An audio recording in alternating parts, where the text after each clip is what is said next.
뉴욕 증시가 독립기념일을 맞아 휴장한 가운데 유럽 증시가 급등했습니다. 마리오 드라기 유럽 중앙은행 총재와 마크 카니 영란은행 총재의 부양 발언에 환호한 시장은 2달 만에 가장 큰 폭으로 치솟았습니다.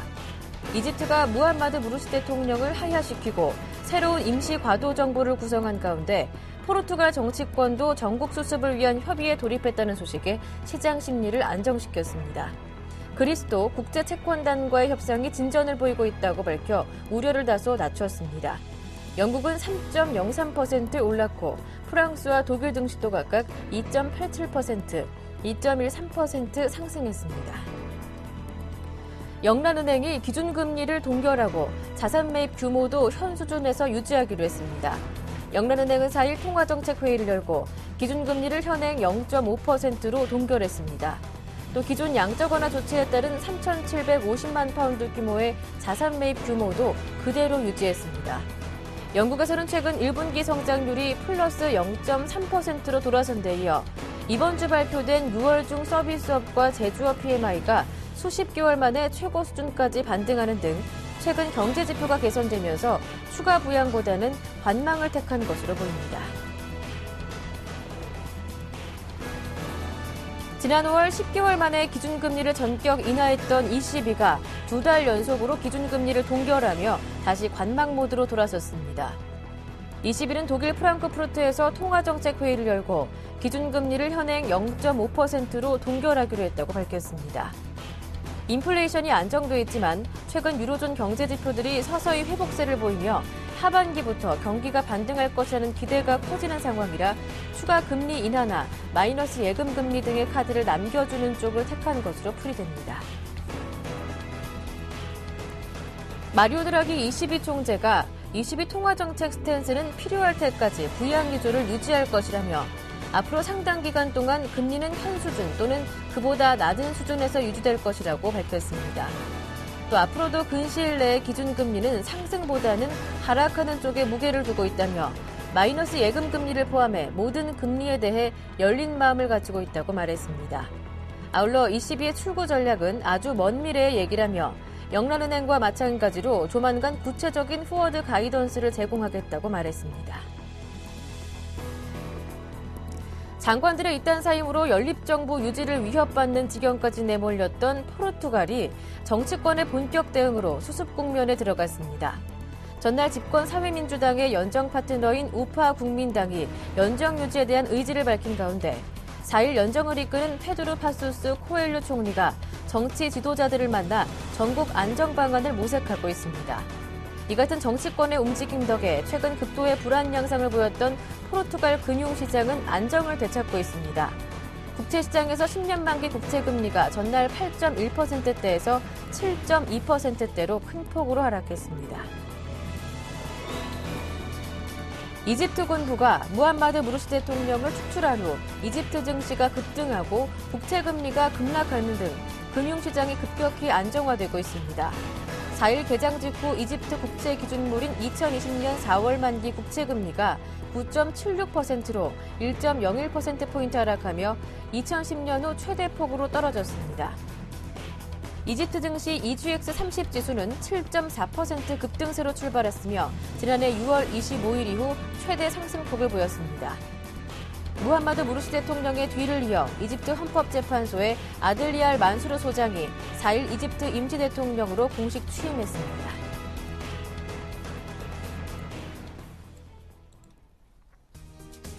안녕하세요. 굿모닝 대박예감 김보람입니다. 간밤 영란은행과 유럽중앙은행의 통화정책 회의가 있었습니다. 모두 기준금리를 동결하고 저금리 기조를 장기간 유지하겠다고 밝히면서 강력한 어조로 부양 의지를 밝히자 앞서 유럽 증시가 큰 폭으로 올랐습니다. 2%에서 3%대로 반등하는 모습이었는데요. 미국 증시는 독립기념일로 휴장이었고요. 한편 아시아 증시가 어제 대부분 상승하는 가운데 코스피도 나흘 만에 반등이었는데요. 외국인들의 매도로 장중에는 주춤하는 모습을 보였지만 기관 쪽에서 매수해주면서 그리고 삼성전자가 반등하면서 지수는 다시 1840선 턱 밑까지 오르는 모습이었습니다. 이제 오늘장에서 가장 시장에 관심이 쏠리고 있는 부분은 바로 삼성전자의 2분기 잠정 실적지 발표인데요. 사상 최초로 영업이익 10조 원을 달성하게 될 것인지 아니면 외국계 증권사들의 리포트 내용대로 10조 원을 밑돌게 될 것인지 발표 이후 시나리오별 시장 전략까지 오늘 이 시간 모두 살펴보겠습니다. 먼저 글로벌 이슈부터 확인하겠습니다. 굿모닝 대박예가 1부 시작합니다.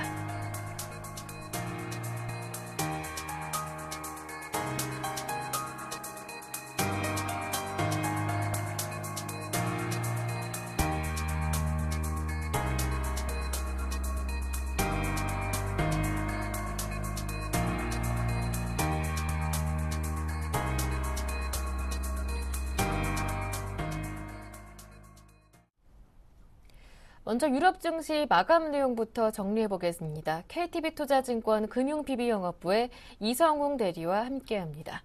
안녕하세요. 네, 안녕하십니까. 네, 미국 증시는 독립기념일로 휴장이었고요. 유럽 증시만 열렸었는데요.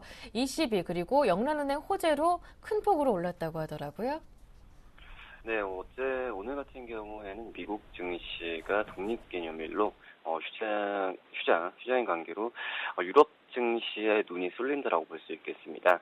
다행히 어제 마감한 유럽 증시 같은 경우는 말씀하셨던 대로 22의 그냥 부양기조가 좀 호재로 미치면서 유럽 증시의 대부분의 지수들이 상승세로 거래를 마감했는데요. 우선 영국의 FTSE 지수 같은 경우에는 전거래 대비해서 191포인트, 무려 3.08%까지 상승하면서 6,421.67로 거래를 마쳤고요. 독일 닥스 지수 같은 경우에도 전거래일보다 164.99포인트, 2.1% 오른 7,995.31포인트로 거래를 마쳤습니다.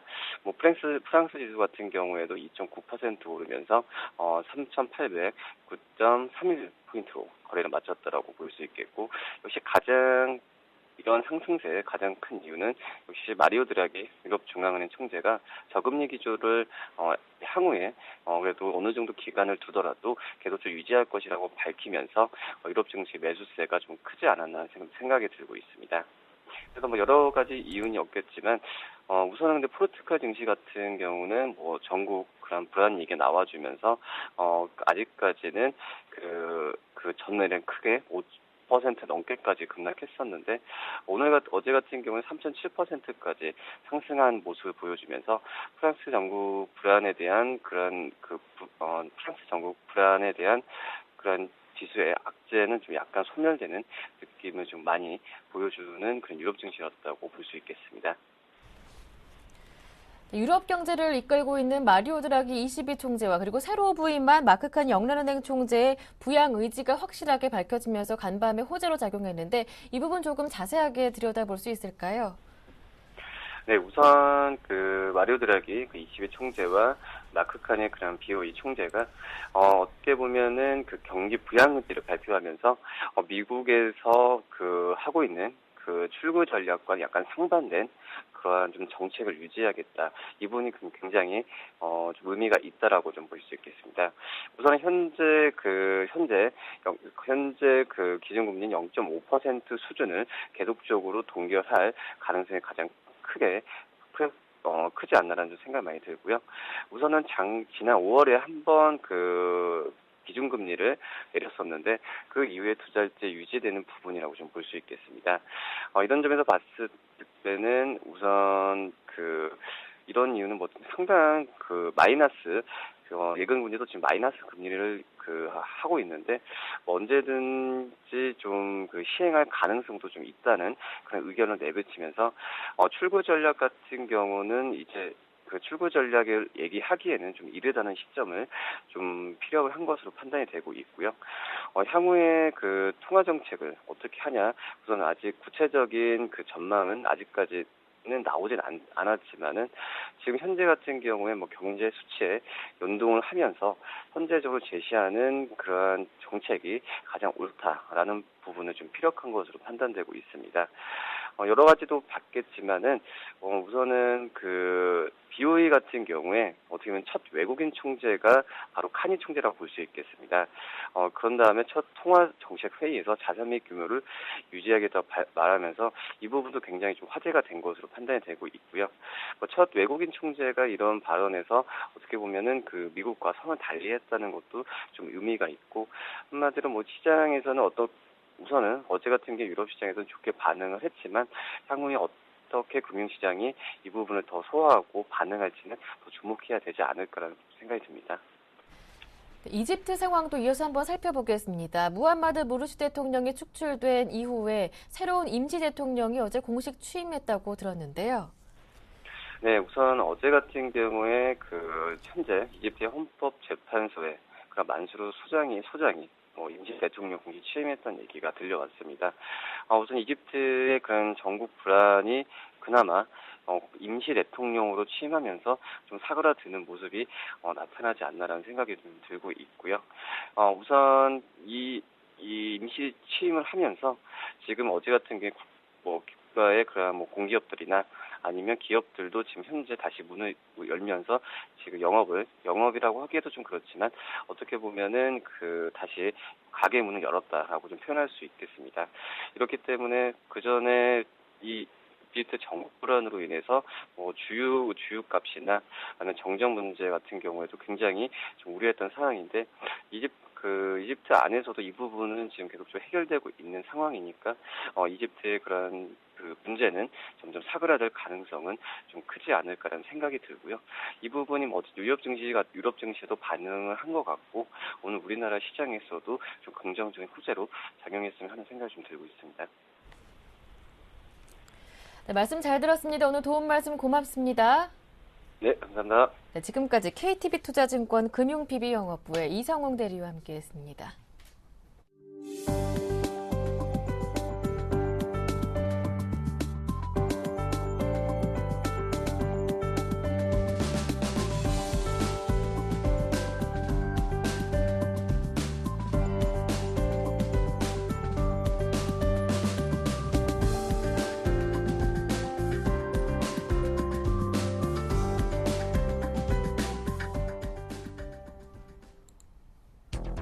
마리오 드라기 유럽중앙은행 총재와 마크 카니 영국은행 총재가 통화정책 가이드라인을 제시했습니다. 확장적 통화정책 기조를 지속하고 추가 금리 인하에 나설 수 있다는 점도 시사했는데요. 덕택의 포르투갈 정정 불안 우려에도 유럽 증시는 2%가 넘는 급등세를 기록했습니다. 유럽 증시를 이끈 BOE 22 이슈 살펴보겠습니다. 어제 영란은행과 그리고 ECB가 예상했던 대로 금리를 동결했는데요. 자세한 내용 살펴보겠습니다. 레이크쇼어 인베스터스의 이현민 이사님과 함께합니다. 안녕하세요. 안녕하십니까. 유럽 증시가 간밤에 큰 폭으로 올랐는데요. 이 상승을 이끌었던 호재 먼저 짚어보겠습니다. BOE, ECB 마무리됐죠? 그렇습니다. 이번 주 이제 금리 동결이 유력했고요. 예. 시장에서 이제 관찰하는 것은 기자회견 때 어떤 발언들을 내놓을 것인가 이런 점을 주목을 했습니다. 역시 이제 마크 카니 총재가 새로 들어선 이후에 드라기 총재와의 궁합은 나쁘지 않은 쪽으로 이번 달에는 아직까지는 나온 그런 수순이라고 볼 수가 있겠습니다. 영란은행은 기준금리 현행 0.5% 그대로 동결을 했습니다.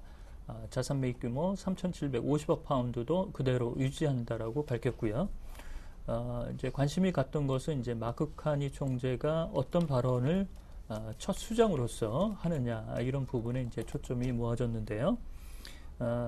마크 카니 총재는 최근 연준이 출구 전략의 윤곽을 발표를 하면서 특히 이제 글로벌 채권 시장의 약세가 나타난 점을 주목한다라고 밝혔습니다.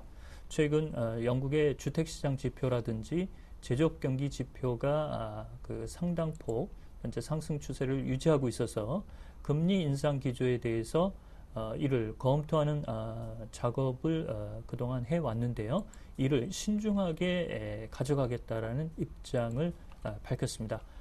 기존의 스탠스에서는 경기 부양 기조를 조금 더 무게중심을 두는 이런 내용이라고 볼 수가 있겠습니다. 이런 점에서 영국 증시도 오늘 새벽에 3% 이상 급등하는 그 내용으로 나왔는데요. 역시 경기 부양 기조가 흔들림 없이 추진된다는데 투자가들이 안도한 것으로 보입니다. ECB도 드라기 총재가 현재의 경기 부양 기조를 그대로 유지하겠다라는 내용을 밝혔습니다. 기준금리는 그대로 현행 0.5%를 유지를 했고요. 그 다음에 이제 그 영란은행과 ECB가 그 교감이 있었던 것 같은데요. 앞으로 발표되는 금리나 이런 그 지표에 대해서 forward 가이던스를 적용하겠다라는 내용을 동시에 밝혔습니다. 이 forward 가이던스는 연준이 현재 가져가고 있는 실업률의 고용 목표치 6.5 이하로 들어가지 않거나 인플레이션 목표치 2.5 이상 올라가지 않을 경우에는 저금리 정책을 유지하겠다라는 수치상의 내용을 밝히고 있는데요. 이런 내용을 영란은행과 현재 ECB도 도입하는 쪽으로 현재 가닥을 잡고 있습니다. 따라서 이번 금통위를 통해서 이런 부분을 얘기를 했기 때문에 다음번 회의에서 이 그 경제 지표의 적용 그 대상을 선정해서 발표할 수도 있을 것으로 보입니다. 특히 이 드라기 총재는 현재의 그 금리 체계 이런 부분을 상당 기간 저금리 체제를 가져가겠다라고 밝혔고요. 이런 부분이 독일이나 프랑스 증시에도 플러스 요인이 됐습니다. 특히 유로존의 경기 하방 위험 이런 부분을 주목을 했습니다.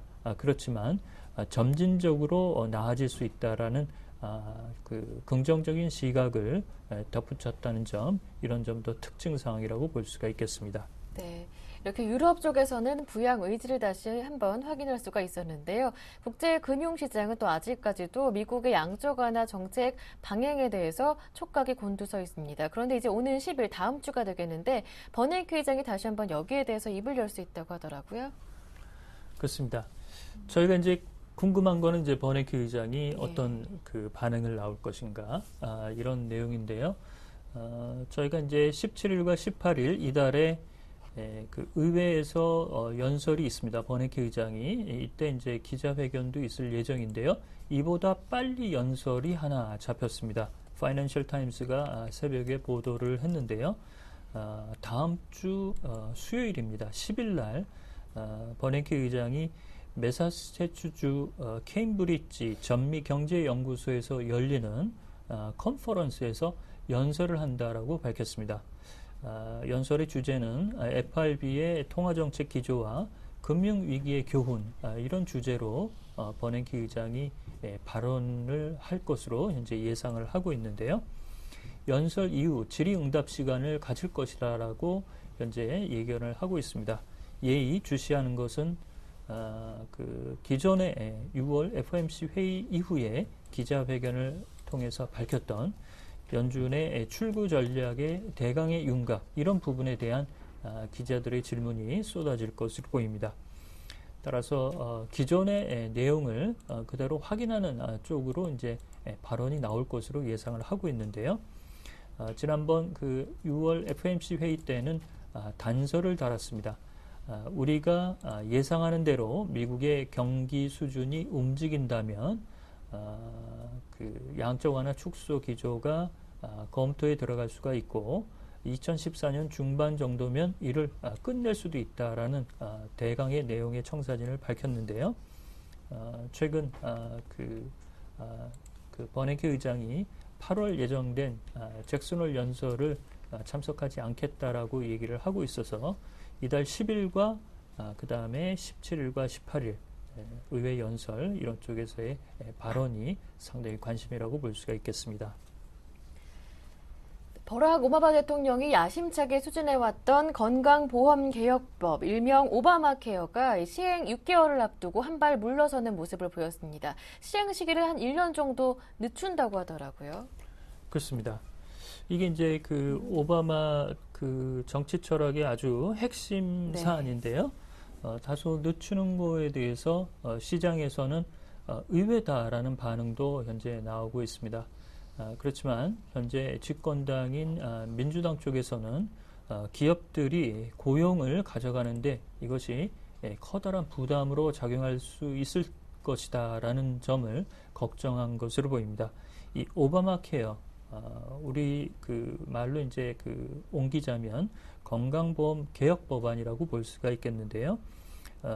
이 정부 보조금으로 저소득층의 의료보험 가입을 의무화하고 저변을 확대한 아주 오바마 정책의 가장 중요한 그 내용 중에 하나라고 볼 수가 있겠습니다. 시행 시기는 2014년으로 확정을 했었는데요. 이를 이제 1년 늦춰서 2015년으로 늦춘다고 발표를 했습니다. 이 건강보험 개혁 법안은 정규직을 50명 이상 고용하는 고용장에서는 직원의 건강보험 가입을 의무적으로 부과하게 되어 있습니다.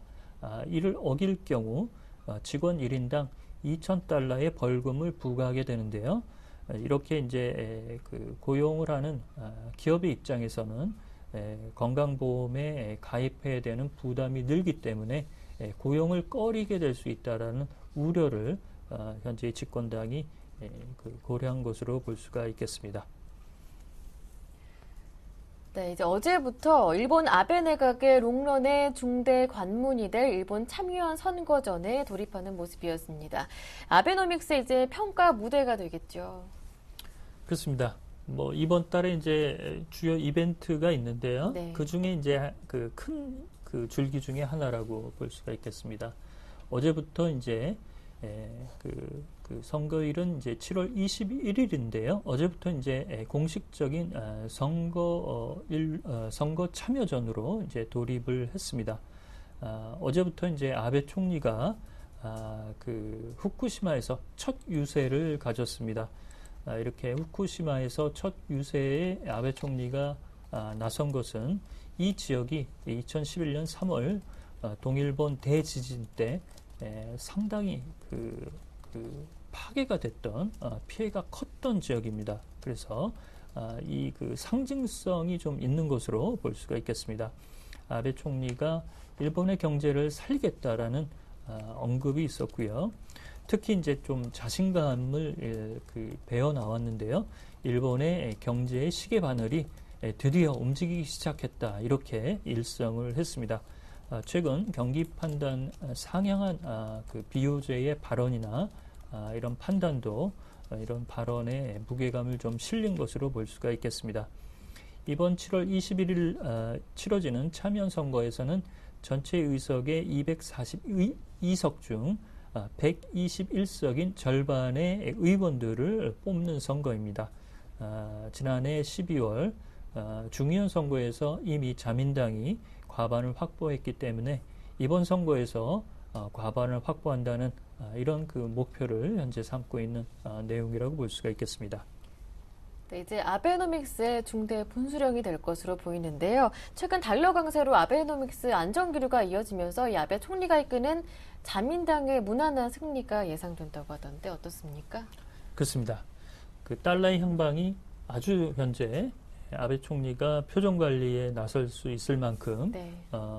아주 일본 쪽에 유리한 쪽으로 움직이고 있습니다. 오늘 전자거래에서도 뉴욕 외환시장에서 달러 환율은 100.04엔을 기록을 했는데요. 아베 총리의 경제개혁 기조, 디플레를 탈피하고 경제 기조는 세계의 화살에 이제 빗대어서 얘기를 하고 있습니다. 재정 부양 이런 부분에서는 정부 예산을 크게 현재 늘려가고 있고요.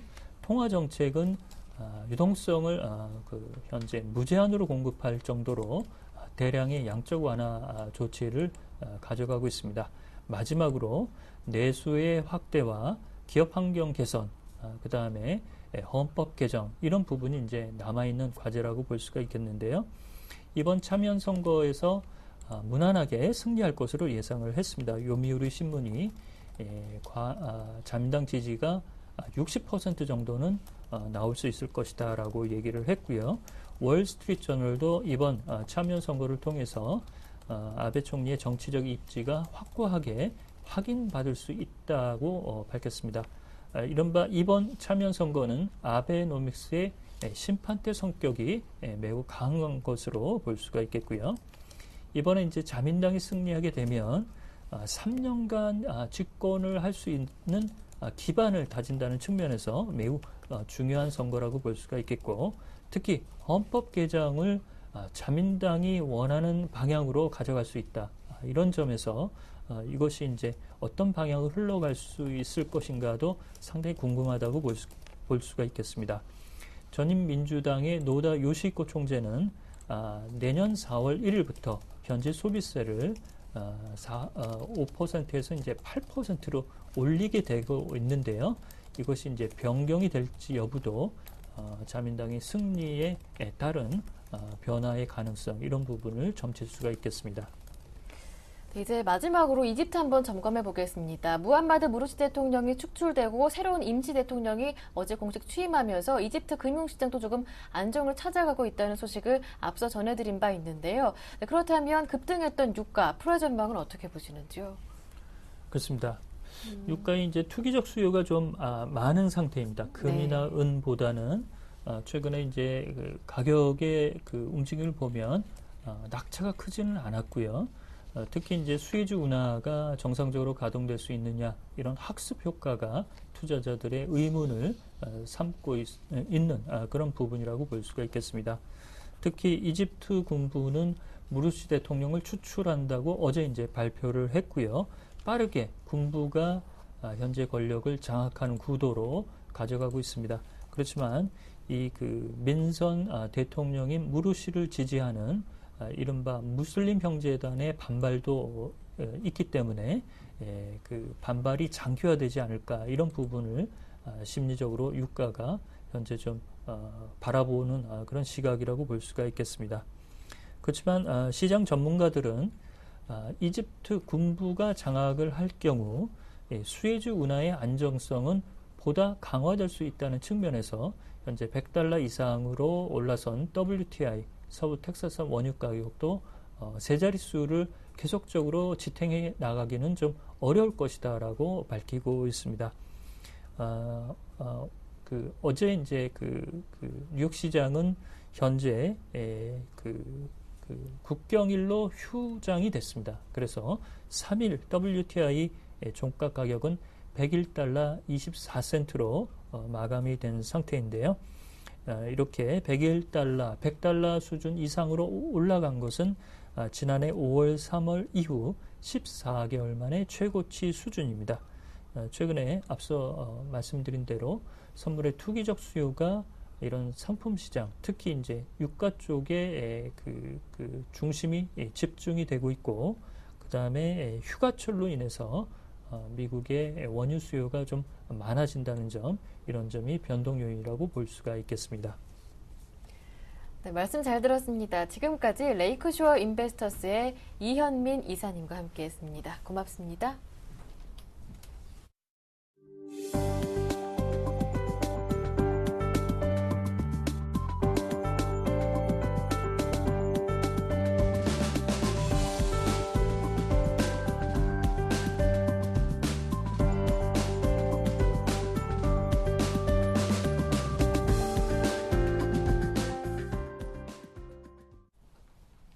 네, 이어서 오늘장 전략 시간 이어가겠습니다. 매주 금요일은 차트 분석을 통해 한 주간의 시장 전망과 특징주 발굴해보는 시간, 그리고 차트 미인주 발굴해보는 시간까지 함께하고 있는데요. 오늘은 골든이글 투자자문의 정태근 팀장님과 함께합니다. 안녕하세요. 네, 반갑습니다. 어제 코스피가 나흘 만에 반등하면서 1840선 턱 밑까지 오르는 모습이었습니다. 그 전일에는 1820까지 출렁이기도 했는데, 이번 한 주간의 흐름을 한번 살펴보니까 상대적으로 지난 몇 주보다는 변동폭이 굉장히 적었었어요. 네, 예. 뭐 어쨌든 그 1860포인트가 저항이 되게 되면서 다시 한번 하락 쪽으로 지수 방향을 좀 틀었습니다. 그래서 지금 시점에서 다음 주 같은 경우는 방향을 위쪽으로 다시 돌릴 것인가, 아니면 다시 한번 바닥을 확인할 것인가, 그 부분 좀 중요하지 않겠나 생각을 하고 있습니다. 자, 그러면서 차트 좀 같이 보시면서 방향에 대한 어떤 모색을 좀 같이 한번 해보도록 하겠습니다. 자, 화면 좀 같이 보시게 된다면은 일단은 뭐 지난주 같은 경우에 제가 1880포인트가 중요한 기점이 되지 않겠나 말씀을 드렸는데 공교롭게도 조금 낮은 수준인 1860포인트에서 저항으로 작용이 되게 되면서 시장의 좀 변동성이 확대가 됐었습니다. 자, 그렇다면 여기서 기술적 반등이 마무리가 되게 되면서 다시 한번 바닥 확인이 나올 것인가, 아니면 서두에 말씀드렸듯이 여기서 올전을 회복을 하게 되면서 다시 한번 반등을 줄 것인가 상당히 중요하지 않겠나 생각을 하고 있는데요. 자, 이번 주 같은 경우는 좀 중요한 기점을 이제 1845포인트 좀 제시를 해보도록 하겠습니다. 어쨌든 1845포인트 같은 경우에는 지난주죠. 2주 전이죠. 2주 전 같은 경우도 갭이 나왔던 구간이고요. 그리고 지난주 같은 경우에도 이번 주 같은 경우도 갭이 나왔던 구간이기 때문에 이 1845포인트를 코스피 중요 지수 포인트를 한번 삼아 보도록 하겠습니다. 그래서 만약에 1845포인트 저항 그리고 5일선을 장을 받고 지수가 아래쪽으로 흘러내리게 된다면 다시 한번 1800포인트를 이탈할 가능성에 대한 부분들의 대비를 좀 하시는 게 좀 좋지 않겠나 말씀드리면서 1845포인트 한번 말씀드려보고 싶고요. 자, 지난주 같은 경우 코스닥 지수도 한번 살펴보게 된다면 지난주 같은 경우에 520포인트를 중요 지수 포인트를 조금 삼아봤습니다. 그렇기 때문에 520포인트는 다시 한번 말씀드리지만은 장기 추세, 즉 241선이 있는 자리죠. 어쨌든 다시 한번 반등을 주기 위해서 장기적으로 우상향을 하기 위해서는 장기 추세를 지켜주는 게 상당히 좀 중요할 것 같은데요. 어쨌든 이번 주 같은 경우에 241선 장기 추세를 일단 지켜주게 되면서 어쨌든 다시 한번 반등 시도를 할 수 있는 여지를 남겼다는 것이 좀 긍정적인 부분이 아닌가 생각이 되고 있습니다. 자, 그렇다면 이번 주도 마찬가지고요. 그리고 다음 주도 마찬가지로 520포인트, 241선에 대한 어떤 지지력 테스트 다시 한번 나오게 되면서 추세를 위쪽으로 N자형 반등으로 돌아설 것인가, 그 부분에 대해서 한번 체크를 해보시는 게 좋을 것 같고요. 자, 지난주에도 말씀드렸던 부분인데 520포인트를 지켜주게 된다면은 위쪽으로 540포인트, 주봉 차트를 보게 된다면 540포인트 같은 경우에는 이전에 장기적으로 저항 구간으로 작용했던 자리이기 때문에, 그러니까 주봉상 장기적인 저항 구간이었던 지수 포인트이기 때문에 540포인트를 중요 지수 포인트를 한번 삼아 보도록 하겠습니다. 네.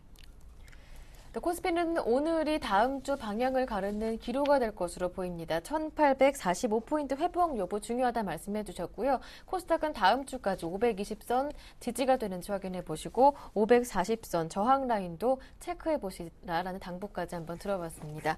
이어서 주간 차트 분석을 통해서 한 주간의 차트가 좋았던 종목, 굿종목과 그리고 배드 종목 알아보겠습니다. 먼저 굿종목부터 확인해 볼까요? 네. 일단 굿종목에 5종목 또 꼽아봤는데요. 네. KMW, KG이니시스, 버추얼텍, 웅진에너지, 그리고 멜리옵을 한번 꼽아봤습니다. 배드 종목 같은 경우에는 용현, BM, 그리고 마크로젠, 일신바이오, 홈센터, 우리산업 이렇게 5종목을 꼽아봤고요. 매주 여기서 5종목에서 3종목을 꼽아서 차트 좀 분석을 하고 있는데 이번 주 9종목은 KMW, 웅진에너지, 멜리옵 이렇게 3종목을 꼽아봤습니다. 네. 그래서 KMW부터 한번 차례대로 한번 살펴보도록 할게요. 자, KMW 같은 경우에는 1차는 일시적으로 조금 가격 조정이 나오긴 했습니다. 하지만 수급선이라 할 수 있는 61선을 지켜주게 되면서 바로 V자 반등, 그러면서 다시 한번 신고가를 형성하고 있다는 부분인데요. 어쨌든 신고가를 형성하고 있다는 부분은 단순하게 잘 가고 있다고 보시면 될 것 같아요. 주봉상도 잘 가고 있고요. 그리고 월봉상을 보더라도 상승이 좀 가파른 부분이 있긴 하지만 어쨌든 추가적인 상승이 계속해서 이어지고 있고요. 신고가를 형성하고 있다는 부분이 가장 큰 점수를 좀 주고 싶다 말씀 한번 드려보고 싶어요. 자, 웅진에너지. 과연 조금 의아하신 분들도 있을 것 같아요. 이런 점화까지 집한 종목을 어떤 근거로 이렇게 굿종목으로 제시를 하고 있는지를 좀 궁금해 하실 것 같은데요. 네.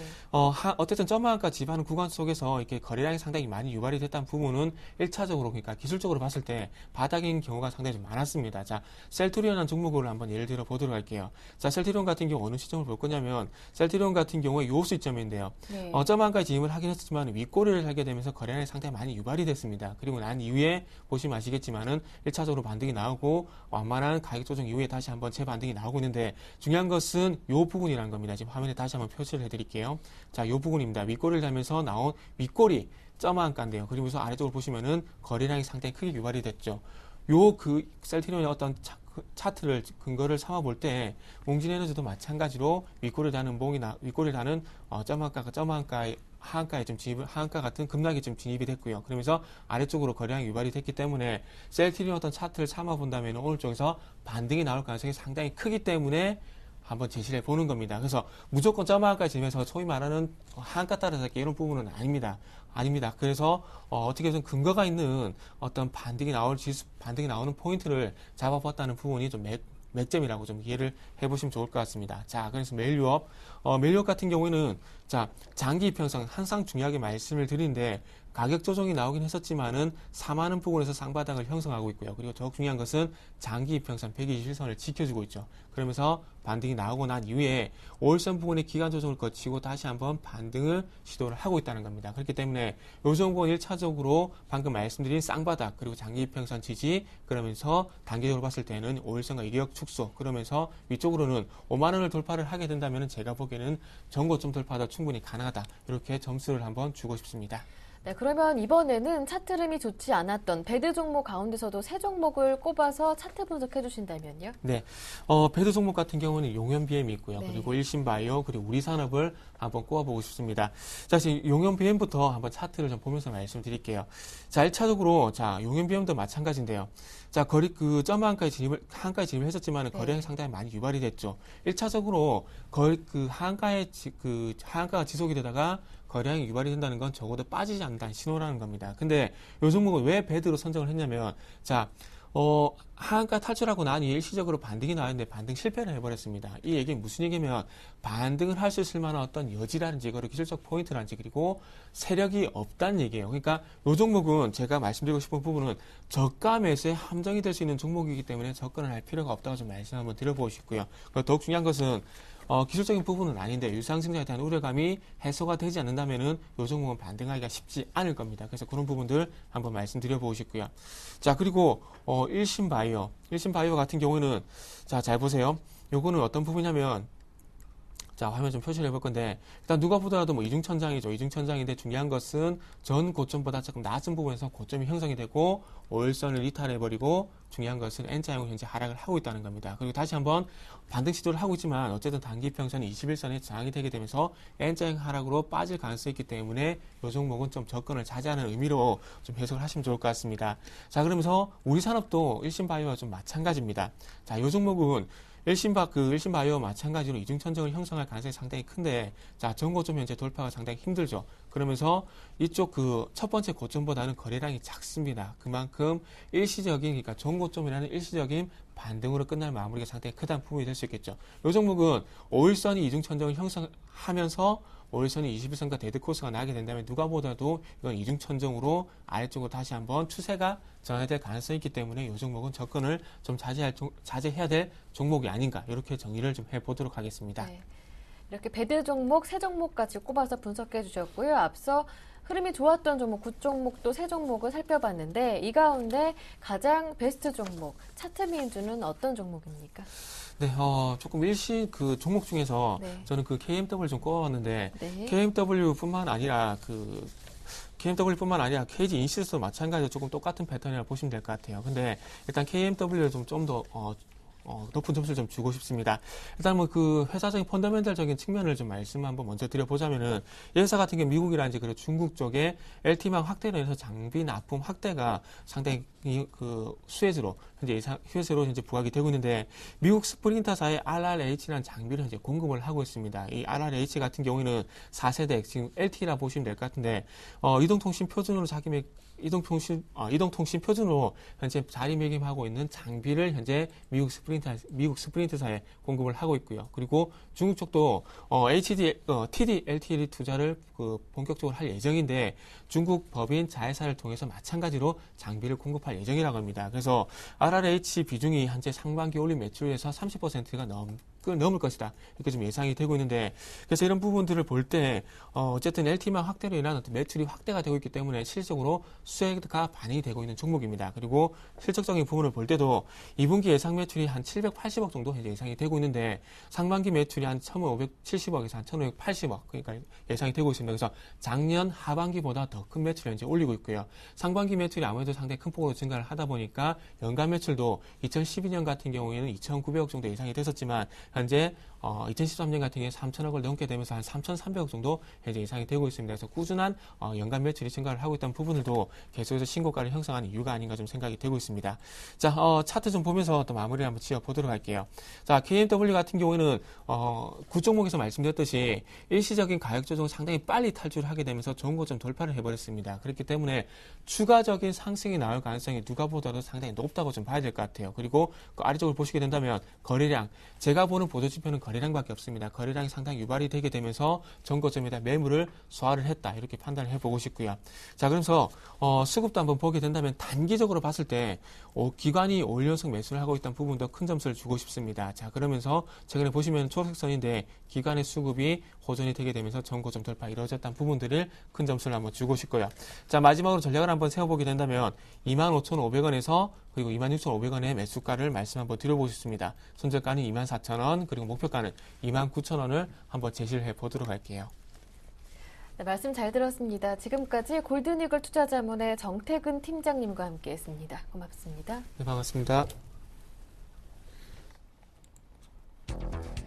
삼성전자가 오늘 2분기 잠정 실적을 공개합니다. 삼성전자가 과연 외국계 증권사 보고서에서 촉발된 실적 우려를 털고 재도약할 수 있을지 영업이익 10조 원 돌파가 관건인데요. 향후 증시의 방향 기로가 될 삼성전자 2분기 성적표 집중 진단합니다. 샘플러스 김용준 전문위원과 함께합니다. 안녕하세요. 예, 안녕하세요. 네, 이제 오늘 오전 8시 한 30분 정도 삼성전자의 2분기 잠정 실적치가 공개되게 되는데요. 국내 증권사와 외국계 증권사의 전망이 엇갈려서 더 논란이 되고 있는 것 같습니다. 이후에 시장 방향까지 전망해 볼 수 있을까요? 예. 일단 오늘 이제 한 9시 정도면은 이제 실적에 대한 얘기들이 좀 나올 거고요. 일단 우선 실적의 예상치는 이 정도의 눈높이가 맞을 것 같습니다. 일단 FN 가이드 기준으로 이제 10조 정도로 지금 예상을 했고요. 그리고 이제 26개 증권사의 평균치를 내보니까 10조 한 1,800억 정도, 1,900억 정도 요 정도의 어떤 실적의 예상치가 지금 나오고 있고요. 대부분 이제 이제 전문가들이 지금 이제 대부분 얘기하는 게 이제 10조 정도가 될 거다라고 지금 예상하는 거니까 아마도 이제 큰 이변이 없는 이상 오늘 실적은 이 정도에서 발표될 가능성이 좀 상당히 크다고 봅니다. 그러면 여지껏 삼성전자가 분기 실적을 내놓은 상태에서 지금보다 나은 실적을 발표한 때는 단 한 번도 없었습니다. 삼성전자가 실적이 가장 좋았을 때가 언제냐면 12년도 작년 4분기가 9조 원 정도가 됐기 때문에 그 기준으로 보면 분기별 사상 최고치라고 볼 수는 있습니다. 근데 지금 이제 우리가 이제 외국계 보고서에서 최근에 이제 좀 문제가 됐던 부분들이 이제 자꾸 이제 이게 무슨 음모론이냐, 삼성전자 죽이기 작업이 아니냐라고 하는 부분들이 계속 하는데 결국 우리는 외국계 보고서가 제기했던 부분에서 분명히 의미 있는 몇 가지를 좀 체크를 하셔야 될 필요가 좀 있습니다. 일단은 외국계 보고서 기준으로 보면은 제일 처음에 이제 문제가 제기됐던 게 이제 JP 모건이죠. JP 모건에서 갤럭시 S4에 대해서 판매가 좀 지지부진해진다. 판매가 좀 떨어지는 게 아니라 좀 지지부진해진다. 라는 얘기를 했는데, 그러면서 그들이 제시했던 숫자가 뭐냐면, 우리 삼성전자 전체적으로 영업이익은 원래 자기네들이 분석한 기준으로는 34조 9천억 정도의 눈높이를 맞춰놨었는데, 다시 한번 검토를 해보니까 31조 8천억 정도가 되겠다라는 얘기죠. 그리고 외국계 보고서에 지금 공통된 우리나라의 지금 문제점은 뭐냐면, 지금 현재 스마트폰에 대한 비중이 너무 높다 이거죠. IT 환경에서. 지금 이제 그거는 사실인 것이, 사실 삼성전자가 지금 반도체 때문에 지금 삼성전자가 아니고, 여기 이제 이미 삼성전자는 이제 스마트폰이고요. 최근에 이제 IT 쪽의 모든 종목들을 다 검토를 해봐도, 결국 스마트폰과 관련이 되지 않은 쪽에서는, 결국 실적이 안 나오는 거고, 무조건 스마트폰과 연결이 돼야지만이 IT 쪽의 환경들이 좋아진다는 거고, 이 얘기는 거꾸로 보면은 IT에서 스마트폰의 흔들림이 약간만 나타난다면 문제가 좀 될 수 있다는 얘기죠. 그렇기 때문에 지나치게 IT에 편중된 것에 대한 문제점을 지금 제기를 한 겁니다. 그리고 그들이 얘기하는 것은 스마트폰 기준으로 봤을 때 IT의 환경은 거의 정점에 도달했다라고 보는 거고요. 더 이상 성장하는 데는 분명히 한계가 노출될 거라는 거고, 그리고 계속적으로 제기하는 부분은 결국 IT에 대한 주도권을 지속적으로 우리나라가 갖기 위해서는 지금 분명히 이 부분의 생태계의 변화를 좀 요구하는 겁니다. 지금 최근에 보면은 중국 쪽에서 IT 쪽이 굉장히 그 빠른 속도로 지금 치고 나오고 있는데 결국 이 IT라는 환경이 제일 처음에는 미국에서 형성돼 갖고 일본으로 넘어왔다 우리나라로 넘어왔는데 그러면 우리나라가 이거에 대한 주도권을 지속적으로 쥐고 있을 수 있냐는 거에 의문을 제기하는 거고요. 잘못해서 여기에서 한 1, 2년만 잘못 우리가 이제 판단을 하게 된다면 결국 IT에 대한 주도권을 뺏길 수도 있다라는 부분에 분명히 지금 문제점을 지금 제기를 하고 있는 겁니다. 그래서 지금 이제 이러한 것들을 반영을 해서 결국 IT에 대한 생태계 변화를 빨리 줘야 된다라는 것들은 분명히 이들이 주장하는 어떤 얘기들의 이유가 있는 부분입니다. 자, 그러면 이제 향후 전망은 어떻게 될 거냐? 삼성전자가 정말 이제 실적 발표를 하면서 향후 주가 흐름들이 어떻게 될 거냐라는 얘기를 좀 해봐야 될 것 같은데요. 일단 제가 생각하는 예상치는 이렇습니다. 결국 이제 삼성전자의 주가의 수준은 120만 원을 밑으로 이탈하지 않을 것 같다. 그래서 이제 저번에도 한번 말씀드린 게 종합주가지수가 직전 저점을 하향 이탈하지 않을 근거로 보는 게 삼성전자가 120만 원을 이탈하지 않을 걸로 일단 판단이 하기 때문에 지수는 거의 바닥권이라고 일단 볼 수가 있고요. 그리고 삼성전자의 주가가 올라온다고 한들 오늘 10조 이상의 영업이익을 발표한다고 해서 주가가 크게 올라가기는 어렵습니다. 결국 많이 올라간다는 것은 지수의 방향에 따라서 약간 변동을 하겠지만은 140만 원을 넘기긴 어려울 거라는 거죠. 그리고 당분간 삼성전자의 움직임은 이러한 흐름이 반복될 가능성이 굉장히 크다라고 지금 볼 수가 있는 겁니다. 그러면 아까 말씀드렸던 것처럼 그러면 이제 삼성전자 실적 발표 이후 향후 IT의 부분은 어떻게 변화될 거냐 생태계 변화를 좀 줘야 되는데 갤럭시 S4에서 문제가 제기됐던 것이 분명히 디스플레이의 문제는 좀 제기가 된 거거든요. 그래서 디스플레이 중심의 어떤 변화가 좀 예상이 되고요. 그리고 2차 배터리 쪽 그러니까 스마트폰에서 지금 배터리 용량을 고사양을 계속적으로 요구하고 있기 때문에 2차 배터리 쪽의 중심의 성장은 나타난다. 그래서 IT에서는 지금 현재 당장 움직일 수 있는 당장 어떤 변화들이나 어떤 수혜가 예상되는 쪽들은 결국 디스플레이 쪽하고 2차 배터리 쪽의 중심으로 성장이 나타날 거고요. 나머지 IT 섹터들은 대부분 이제 다 반영됐다고 보시면 됩니다. 그렇기 때문에 이들이 주가가 크게 올라가기 좀 어렵다라고 좀 판단을 할 수 있고요. 그리고 IT 쪽에서는 또 새로운 먹거리를 지금 찾고 있는 중입니다. 그래서 얼마 전에 이제 삼성에서 이제 OLED TV를 출시를 했는데 가격이 아직 너무 비싸고요. 그리고 이제 몇 가지 이제 문제점들은 좀 나타나지만 결국 이제 OLED TV를 중심으로 한 새로운 IT의 먹거리가 형성이 된다라고 볼 수가 있는 거고요. 결국 이제 OLED TV도 결국 스마트화 돼야 됩니다. 스마트화 돼야 되고 결국 해상도 싸움인데 이제 풀 HD 쪽이 아니라 UD급이죠, UD급. 그러니까 해상도의 어떤 레벨이 확 바뀌는 이런 쪽에서의 어떤 OLED TV를 통해서 삼성에서 예측하기는 올해 5만 대, 내년에 한 60만 대 이런 식으로 계속 이제 물량이 크게 늘어난다고 보는데 결국 이러한 부분에 대한 어떤 성장성을 통해서 IT의 생태계 변화. 그래서 오늘 삼성전자 실적 발표를 통해서 IT의 어떤 흐름 변화가 나타나는 것이 가장 중요하고요. 그 흐름 변화 쪽에서는 말씀드린 디스플레이 쪽이나 2차 배터리 쪽, 그리고 이제 OLED TV를 중심으로 한 새로운 IT의 판, 이런 것이 중요하다고 판단이 됩니다. 네, 말씀 잘 들었습니다. 고맙습니다. 지금까지 샘플러스 김용준 전문위원과 함께했습니다. 굿모닝 대박예감 1부 순서 여기에서 마치고요. 저는 잠시 뒤 2부로 돌아오겠습니다. 함께해 주신 여러분 고맙습니다.